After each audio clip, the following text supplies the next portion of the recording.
अस्सलाम वालेकुम स्टूडेंट्स, आज हम डिस्कस करेंगे डाइजेशन इन स्मॉल इंटेस्टाइन। ये topic 11th class biology chapter number 12 से है। हम main topic digestive system of man को डिस्कस कर रहे हैं, उसी सिलसिले का ये एक टॉपिक है। सबसे पहले डिस्कस करते हैं कि स्मॉल इंटेस्टाइन डाइजेस्टिव सिस्टम में कहाँ पे मौजूद होती है। ये देखेंगे हमारा स्मॉल इंटेस्टाइन है, इसमें इसोफेगस आपको नजर आ रहा है, स्टमक नजर आ रहा है। स्टमक जहाँ पे खत्म होता है वहां से ट्यूब्यूल्स का एक सिलसिला शुरू हो जाता है जिसको स्मॉल इंटेस्टाइन कहते हैं, और स्मॉल इंटेस्टाइन जहाँ से खत्म होती है वहां पे लार्ज इंटेस्टाइन शुरू हो जाती है। यहाँ पे लेबलिंग के साथ देखिए इसोफेगस, स्टमक और स्मॉल इंटेस्टाइन के बाद लार्ज इंटेस्टाइन।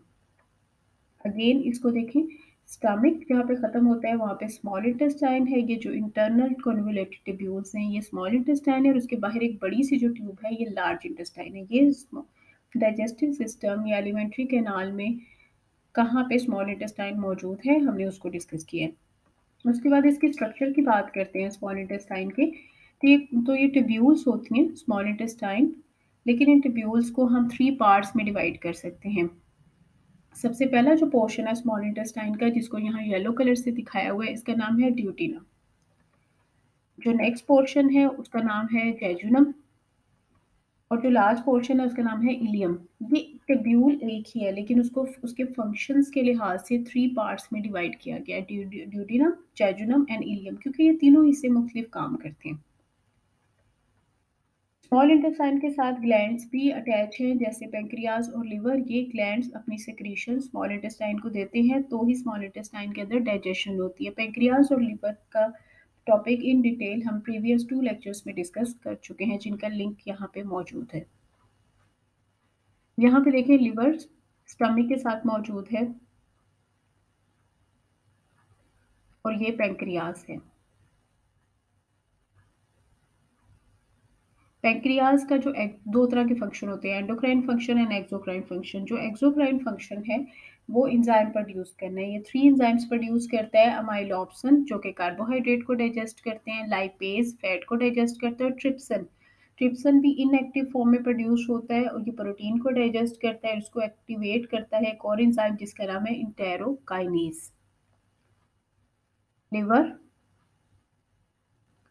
लिवर में एक सिक्रीशन प्रोड्यूस होती है, उसको कहते हैं बाइल। ये बाइल डक्ट के थ्रू स्मॉल इंटेस्टाइन के पास आती है, और स्मॉल इंटेस्टाइन के अंदर आके ये फैट को इमल्सिफाई करती है, फैट को एक फॉर्म से दूसरी फॉर्म में कन्वर्ट करती है। क्यों कन्वर्ट करती है? ताकि जो पेंक्रियाज का एंजाइम है लाइपेज, वो इस पे काम कर सके। अगर ये एक फॉर्म से दूसरे फॉर्म में कन्वर्ट ना करे तो लाइपेज उस पर काम नहीं कर सकता।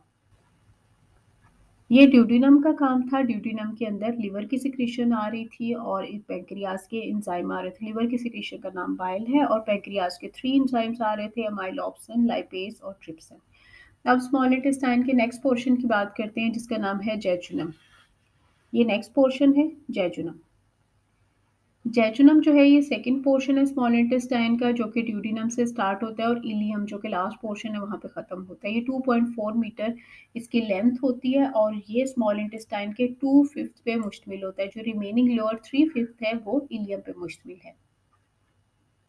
अब इसका काम क्या होता है स्मॉल इंटेस्टाइन के इस पोर्शन का? इसका काम ये है कि जो भी फूड अनडाइजेस्टेड रह गया है स्मॉल इंटेस्टाइन के फर्स्ट पोर्शन में, वो जब यहाँ पे आता है तो उसकी कंप्लीटली डाइजेशन कर दी जाती है, और ये डाइजेशन करने में एंजाइम हेल्प करते हैं जो कि इंटेस्टाइनल जूस में मौजूद होते हैं।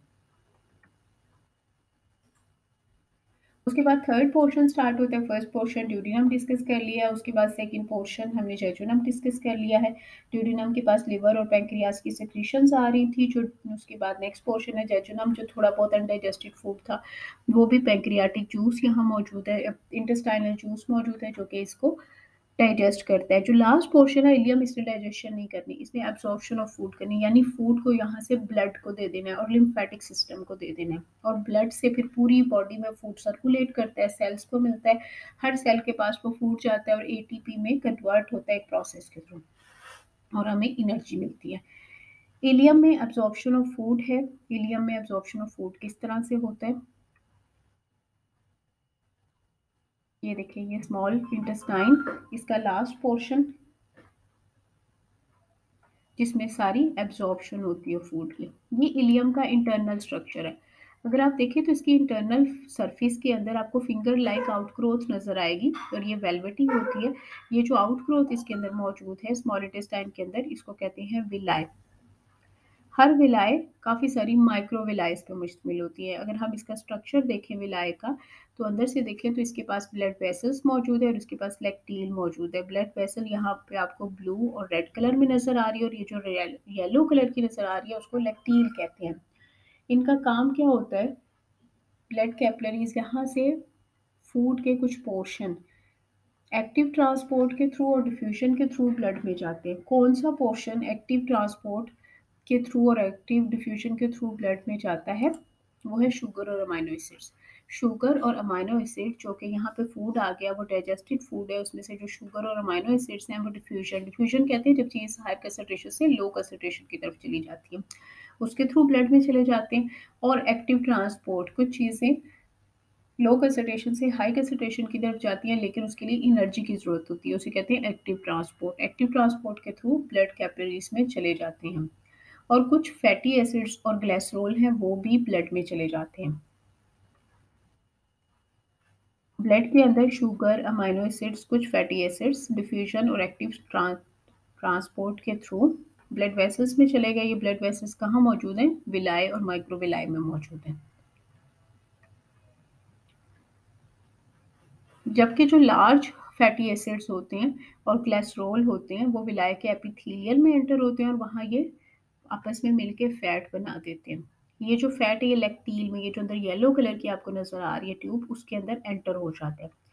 अब ये जो लैक्टील है ये लिम्फेटिक सिस्टम का हिस्सा है। ऑलरेडी इसके पास प्रोटीन मौजूद है। जब इसके पास फैट जाता है तो ये फैट और प्रोटीन आपस में मिलकर एक मॉलिक्यूल बनाते हैं जिसे कहते हैं लाइपोप्रोटीन्स। ये जो लाइपोप्रोटीन्स हैं लिम्फेटिक डक्ट के थ्रू भेज दी जाती हैं ब्लड प्लाज्मा को। और ब्लड प्लाज्मा के अंदर क्या होता है? ये जो लाइपोप्रोटीन है ये हाइड्रोलाइज होती है ब्लड प्लाज्मा में, उसमें एंजाइम्स मौजूद होते हैं और वहाँ से बॉडी सेल्स को दे दी जाती है। बॉडी सेल्स में जाके ये इस्तेमाल होती है। ये लाइपोप्रोटीन कहाँ इस्तेमाल होती है, क्या यूज़ है लाइपोप्रोटीन्स का? ये रेस्पिरेशन में इस्तेमाल होती हैं, स्टोर हो जाती हैं फैट के तौर पे लिवर के अंदर और हमारी स्किन के मसल्स के अंदर ये स्टोर हो जाती हैं। लैक्टील्स का क्या काम है?